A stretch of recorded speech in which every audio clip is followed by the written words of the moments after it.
Welcome back. All right, so since we're going to the All-Star break, I figured I'd wear a 2020 All-Star Game jersey. These jerseys didn't really sell, so I think that's why this year's NHL All-Star Game jerseys just have the NHL logo on the front, because you make them with all the team logos on the front, and you got to sell them, and I don't think they sold all that well. At least that's what I've heard. All right. Just went back to the well too much. The parlay jerseys were very nice All-Star jerseys. These ones, not as nice, and therefore, I totally get why people were like, I'll pass. All right. We're going to start off tonight with the Seattle Kraken and the New York Islanders. So, kind of a fun matchup. Grubauer versus Varlamov in this one. Grubauer is really starting to turn things around. Early chance for Gord was blocked out. There's a net drive by Appleton. Save is made there. Shots are 4-0 Seattle at 3.5 minutes. So right out of the gate, Seattle just looks fresher, which is odd because they played last night too. Palmieri nearly buries one. Eberle with a tribute package then during a break there. There's a power play for Seattle. Shorthanded chance for Pajot. That was defended. It's killed off, the power play anyways. Nelson tests Grubauer with about 6 minutes left. That was the best chance that the Islanders had to that point. The Islanders then have a 3-on-2 that's broken up, but we go into the second period, scoreless. In the second period, Seattle's a 2-on-1. That's broken up. Seattle gets power play. Cizikas was without a stick. He had given his stick to, I think it was Pelech, broke his stick, and so Cizikas handed it off. They clear it out. So it's one of those things where it's basically a 5-on-3.5, and so they weren't able to take advantage. The Islanders get a power play after that. Dobson has a chance to deflect out. Pollock has a chance that's saved and held onto, and it's killed off. Seattle presses at 7.5 minutes. Then there's a weird bouncing puck sequence where the puck bounces over the Islanders' net, which is good because Varlamov, I don't think, had any idea where it was. Shots are 5-2 for Seattle at the half. Parise has a chance that's saved. Donskoy on a turnover. He was denied. But Donskoy getting a good opportunity there. Seattle presses with 3.5 minutes left, but as we come out of the second period, it is still scoreless. So third period, Islanders press at 3 minutes. Mayfield has a chance that hits the glass. The shots are 3-2 Seattle at 5 minutes. Donato has a net drive that's saved, and then McCann opens the scoring. So it's his 19th goal of the season, which equals his career high. I think he's going to beat his career high. Eberle and Johansson with the assists at 6:04, and that one was put in off Varlamov. So nice tricky little shot there. Seattle then looks for another. Martin has a rush chance that's saved. The Islanders had an odd man rush that just fizzled out. And then done. It was kind of a screen shot. He scores from Appleton and Larson at 8:35. So Seattle's up 2-0. Seattle keeps up the pressure, and the Islanders ice the puck, and the Boo Birds were out. Islander fans, I think, are getting tired of this team being one up, one down, and just not getting it together. Seattle has a 2-on-1 that was defended. Sheahan with a rush. He has a near miss wide on that. Seattle presses with 2.5 minutes left, and with them keeping the puck in the Islanders' zone, there's more booing by Islanders fans there. Goalie pull with 1 minute and 50 seconds left. Seattle ices it with 1:15 left. Barzal has a chance to deflect out, and then Appleton hits the empty net from Blackwood and McCann at 19. It's Blackwell. So I wrote Blackwood, and I'm like, Blackwood's the goalie. It's Blackwell. Let me just go ahead and fix that. It's our last night of doing a review until Monday, and Monday it's just 2 games. So yeah, I'll just change it. We'll keep going. It's 1958. So as much as it would be great to have Blackwood get an assist somehow for Seattle, it was Blackwell and McCann at 1958. So McCann with a goal and an assist. Seattle wins this one 3-0. It is the first shutout in the history of the Seattle Kraken. They go to 15, 27, and 4, and they push the Islanders back below 500, 16, 17, and 6 for the New York Islanders. It's a rough time. The shots, 11-5 Seattle in the first, 9-6 Seattle in the second, 11-8 Seattle in the third. Final shots, 31-19 for the Kraken. So the Islanders did not have a good game. Power plays, Seattle 0-2, Islanders 0-1. Hits, 28-15 for the Islanders. Grubauer, 19 saves for his 19th career shutout. And again, the first in the history of the Kraken. Varlamov saves 28 out of 30. He played well, but his win-loss record is not good. So the team, I guess, plays better in front of Sorokin, which is weird because last year it felt like it was the other way around. That's a different season, different story. All right, moving along. Oilers. So this was a big game, and again, for the All-Star jerseys from 2 years ago, I've got just basically Canadian teams to choose from. So it's Koskinen versus Samsonov in this one. Draisaitl scores from CC and McLeod at 1 minute and 30 seconds. It was a 2-on-1. He tips it in. It's the first shot. And then at 3:18, on what I believe was the second shot, Kane scores from Keith and CC. And then McDavid tries for another. The Oilers get a power play, and they score on it. It's McDavid from Draisaitl and Nugent-Hopkins at 5:07. That is the end of the night for Samsonov. Copley is in. So Phoenix Copley gets to go into the game. 3 goals on 4 shots against Samsonov. Ugly night. So the Capitals start the comeback. First, it's Eller from Schultz at 7:36. That makes it 3-1. That was over a sprawling Koskinen. I don't think Koskinen had any chance at that one. And it was only the 3rd shot of the game for the Caps. So this is the save percentages in this game are not great, right? Ryan Nugent-Hopkins has a net drive that saved. There was a post for McDavid, so it could have got worse. Orlov has a blast that saved. The Caps seem to be getting better as the period goes along. Draisaitl has a wraparound chance. That wouldn't go. The Caps press with 3 minutes left. There's a post for Kuznetsov in the final minute, but it's 3-1 after 1. Second period. Carlson has a shot that's saved and held. The Caps press at 4.5 minutes. Hathaway sends Kane into the Caps bench. That might have got a cheer from the crowd. Koskinen then denies Sprong. Eller with a rush chance. That's fired high. Backstrom with a shot that's blocked. And then this one wasn't. It's Sherry from Fir Avenue and Backstrom at 9:16. So it's 3-2. And I felt like the Oilers needed to answer at this point. They don't. Caps were keeping the Oilers away from their net. Dowd then can't bury one. The shots are 6-2 for the Caps with 5.5 minutes left. The Caps get a power play. That's killed off. Hathaway with a rush chance. That deflects high. But after 2 periods, it is 3-2. And in the third, the Caps press early, and eventually they get one. It's Kuznetsov. Puts it in off Barry's skate at 2:48. They all count. So that ties it up. Protas was down. There was no call. It was a nut shot by Draisaitl. I'd love to clean it up, but that's what it was. So, and you could see Draisaitl at the bench talking to Wilson as if like, I didn't know I did that. Yeah, he did. So anyways, no call. Caps press for the lead, and then there's a big Hathaway hit on McDavid. It's a clean hit, and it upsets everybody.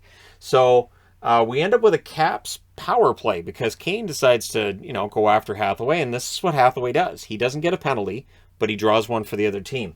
So that's killed off without much trouble because tonight Washington's power play goes back to not being very good. And the emotions were up after that Hathaway hit on McDavid. Like Hathaway was a marked man after that. And this is where when you throw a big hit like that, it can backfire. You can fire up the other team. You can get a team that look like they might choke this one away and wake them up. And so sometimes those big hits, you've got to watch when you're doing them and against who. Not saying that was a bad idea or anything, just maybe. So Wilson has a net feed that's cleared. McDavid with a net drive that's defended. With 4:23 left, the Caps get a power play. But right near the start of it, Nugent-Hopkins scores a shorthanded goal from Hyman at 15:57. So yeah, that power play didn't work, and they kill off the rest. So they have to pull the goaltender down 4-3, and Nugent-Hopkins hits the empty net at 18:55. She's all done. 5-3 is your final. The Oilers win this one. They go to 23-16-3. The Capitals 25-13-9. So the Caps had won back-to-back games for the first time since December. That streak stops at 2. The shots in this one, 12-6 Edmonton in the first, 11-5 Washington in the second, 10 shots each in the third. Final shots were 27 shots each. Power plays, Edmonton just had the one. They scored on it. Washington had 3. They didn't score, and they allowed a shorthanded goal. So again, the power play cost them the game tonight. Hits 26-19 for Edmonton. Koskinen 24 saves on 27 shots. Samsonov saves 1 out of 4. That's going to hurt his save percentage. And Copley saves 21 out of 22. And yet he takes the loss because he allowed the 4th goal. So that's how that works. I know not everybody likes that, but that's how hockey's worked for forever. So if you allow the game-winning goal, you're the goalie of record. It works the other way too, where if you're in net when your team scores the winning goal, you're the goalie of record. So, all right, next up, LA. LA goes in against Detroit tonight. This looked familiar. The LA game against Detroit, I think the shots in the first period in the LA game, I think it was 27-2. It was something insane that they talked about tonight. But it was Quick versus Nedeljkovic in this one. Puck disappears but didn't go out. This is what Mickey said. He's just like, yeah, they lost the puck. It didn't leave the ice, but they don't know where it is. So I didn't see a puck. I thought it was a kind of a funny quote, and I thought, all right, there's a missing puck somewhere. The shots are 2-1 for the Kings at 4 minutes. The Kings have a 2-on-1. Kempe has a blast that's saved. There's a press by the Wings, but they need shots on net. So they were getting some pressure. They were not getting shots on net. Quick denies Rasmussen, which was only the second shot of the game at that point for the Wings. Then there's a delay game call that puts the Kings on the power play. Moore has a shot that's saved. The Wings kill it. Then there's a press by the Wings with 4:30 left. Great, Wings and Kings. I don't know how many times I'm going to mess that up. Anyways, Rasmussen opens the scoring for Detroit from Zadina and Hronek at 17:05, and that's only the fourth shot. And it was scored on a rebound. Nice goal by Rasmussen, who they are trying to turn into your prototypical third-line center. And I honestly think he's got a good chance of becoming a decent third-line center. Suter then has a shot that's blocked in the final minute, but it's 1-0 in favor of Detroit, and after a slow start, they picked it up late, and they come out of the period ahead. Second period, Raymond has a rush. He hits the side of the net. There's a power play for the Wings. Really strong kill by the Kings. The Kings come into this game with not a good penalty kill, but they killed off the only penalty that they took tonight. Then Smith and Durzi were unfriendly. I didn't see that coming. Interestingly enough, Giovanni Smith was out tonight, so his brother Jamel Smith was in there instead. And I thought Jamel played well, and I've always been a fan of Jamel Smith's. I'm not sure why he bounces around the league the way he does, but I think he played well tonight.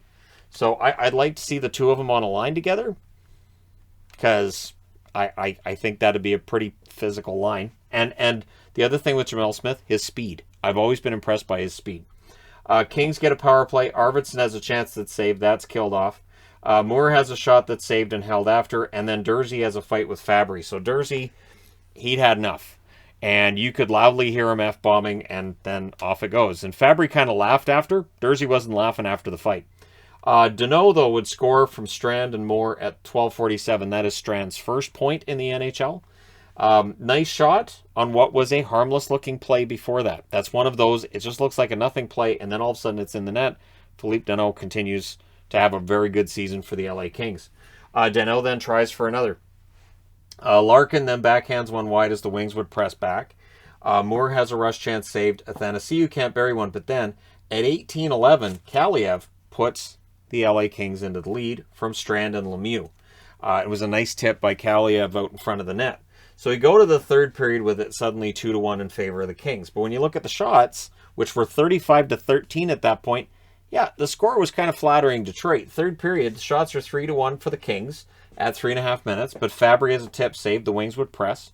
Osterley has a rush chance saved. The shots even up. And then Bertuzzi. Bertuzzi scores from Lindstrom and Larkin at 8:39. It was a good tip by Bertuzzi. Initially, it looked like it might be Lindstrom's first NHL goal. It's not. And then an octopus is thrown on the ice, which baffled both Mickey Redmond and myself.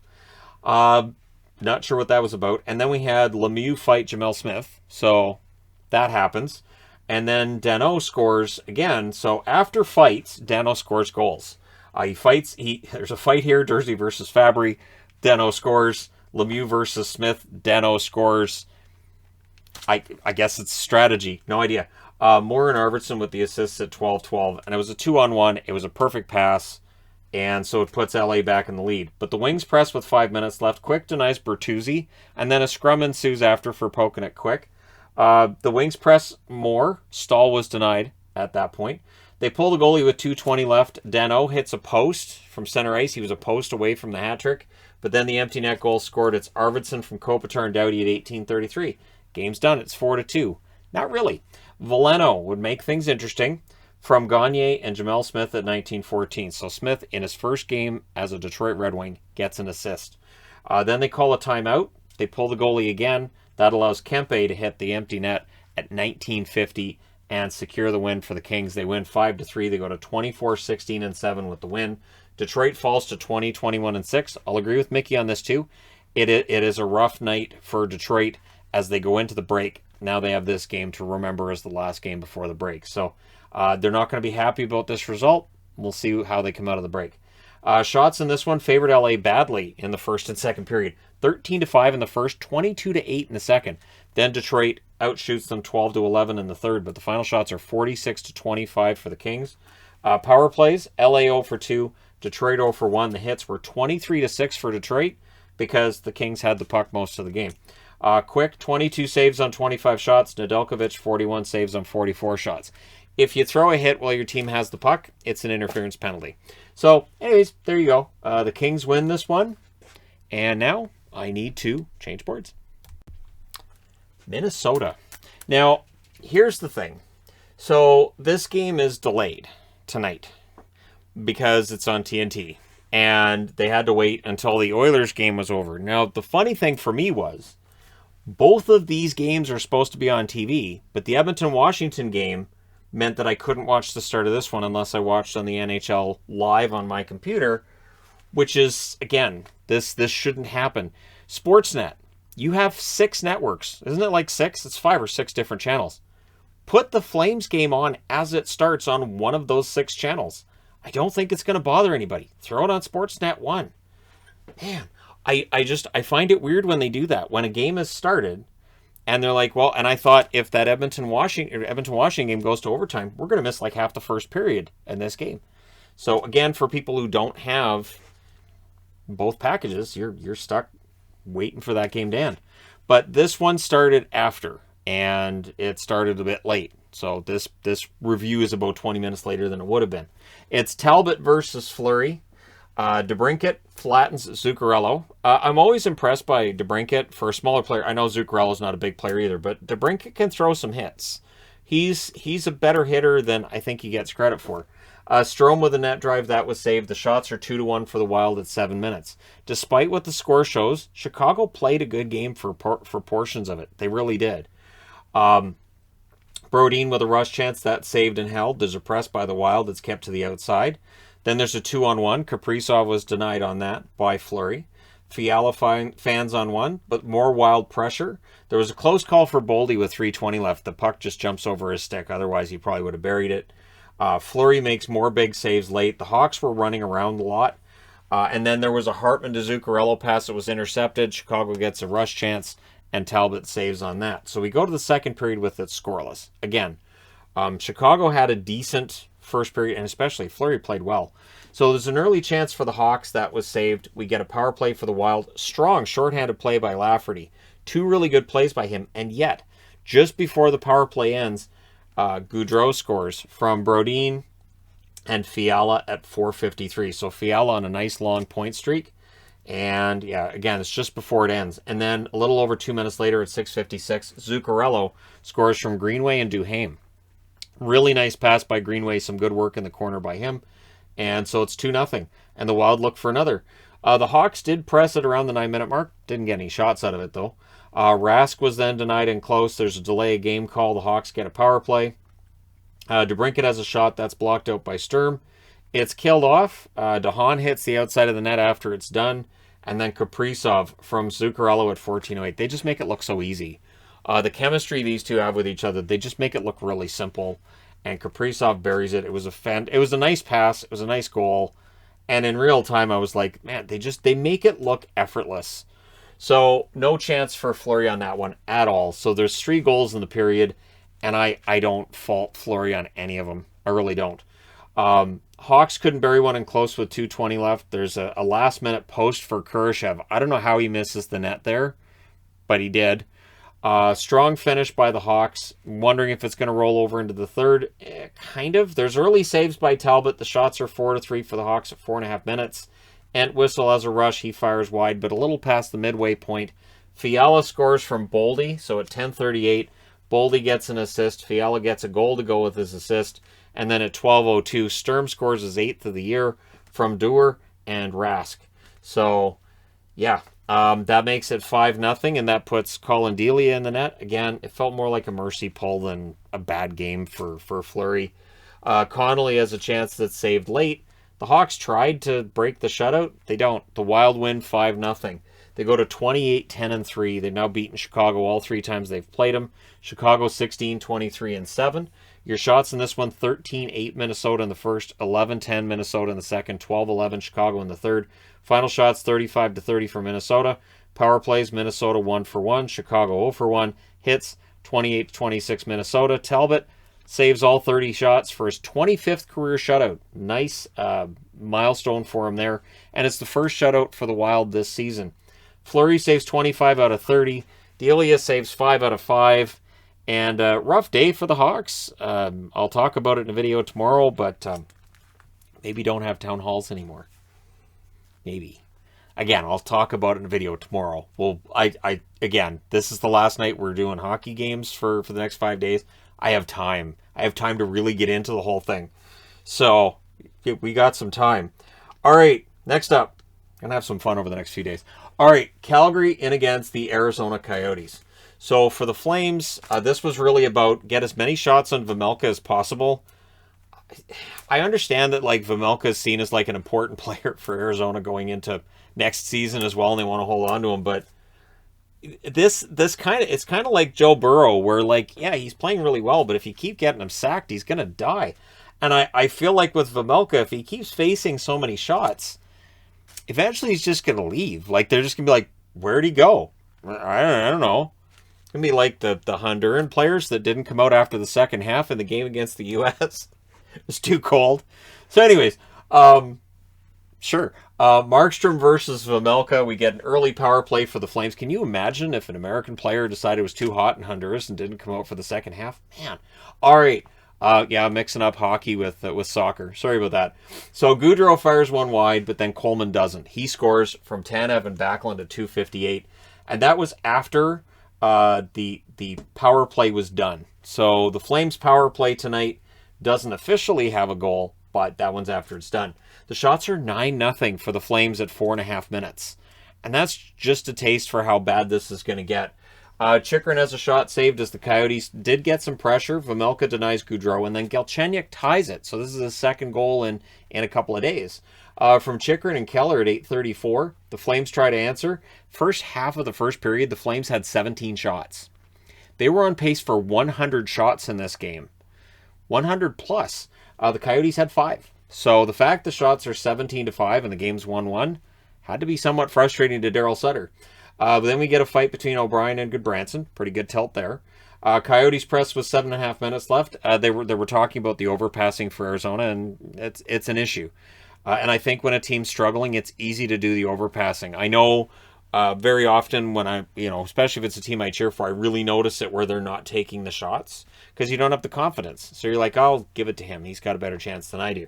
And I think that's going on with Arizona. However, Lindholm, with 10 seconds left in the period, scores from Gaudreau and Tanev at 19:50. That was the 26th shot of the first period. 26 shots in the first period. Poor Vejmelka. Again, if he had decided, I'm not coming out because I stand with the Hondurans, fine. Second period, Galchenyuk tips one wide. Anderson with a rush chance, that saved. Much better start for the Coyotes, and they tie it. It's Keller from Schmaltz at 4:14. It was a nice goal by Keller. It's the 17th of the year. Dude's a pretty good player. Ruzicka then had a net drive that was saved. Lewis couldn't bury one at the side of the net. Ladd then was denied on a fast break. He was trying for his 7th goal. Galchenyuk then overhandles one and turns it over. The Flames had a 3-on-2. Backlund's shot is blocked, but then the Flames get the lead back. It's Tanev from Coleman and Backlund at 15:15. A goal and 2 assists for Tanev. Canucks could use offense on the blue line like that. Anyways, that one went off Mayo's stick, and it's the 41st shot for the Flames. I felt so bad for Vejmelka. I really did. And then the Coyotes try to answer, which is what you got to do. Third period. Early press by the Flames. Eriksson was denied at 2 minutes. I didn't like that. I wanted to see Louis get a goal. And I thought, it's Louis against Markstrom, so that's got to be kind of fun for them. Anyways, Kessel misses a prime chance. Gaudreau was robbed in close. The Coyotes hand one off to Tkachuk. Tkachuk passes it to Gaudreau, and Gaudreau doesn't bury it. But I was pretty sure that was going to happen. He was robbed in close. And then there's a press by the Coyotes at 8.5 minutes. Coleman bowls over Boyd. Just destroyed him. It's one of those hits where the board's closest to the camera, it just looks like, and he's gone. He's not getting up. He did get up. I'm just saying it looks like one of those hits that you kind of expect not to see the player get up. You expect to see that part of the ice and find out He just fell into nothingness. We don't know what happened. He's just gone. Coleman extends the lead from Shillington and Tanev at 12:06. Tanev's first ever 4-point game. So kudos to Chris Tanev on that. Flames get a power play. That's killed off. There's a late power play for the Coyotes. They pulled the goalie right away to make it 6-on-4. It doesn't matter. Your final score is 4-2 for the Flames. They go to 23-13-6. The Coyotes drop to 11-30-4. The shots in this one, Calgary, 26-8 in the first period, 16-10 in the second, and then Arizona did outshoot them 10-8 in the third, so they let up a bit. Final shots, 50-28 for Calgary. Man, power plays 0-2 for Calgary, 0-1 for Arizona. The hits, 33-28 for Arizona. Markstrom saves 26 out of 28. Vejmelka saves 46 out of 50. So Vejmelka, goals against average tonight is 4. His save percentage, .920. So, yeah, rough night for Arizona. But again, Vejmelka shows he can save a whole bunch of pucks. I think he's one of those goalies that the more shots he faces, the better he plays. There are goalies like that. I've talked about that in videos before. Yeah, maybe I do that over the next few days as well. Anyways, there you go. Let me know your thoughts regarding these 5 games from tonight. Don't forget to hit like and subscribe if you're browsing your way through. You just happened upon this video. Thank you guys so much for watching, for all your support. Watch for a bunch of list videos over the next 4 or 5 days, and for me to have some fun with the power rankings this weekend, because clearly there weren't enough games played since the last power rankings for there to be a substantial difference. So I'm going to have fun with it like I did at Christmas. Thank you guys so much, though, for all your support. I will talk to you again soon.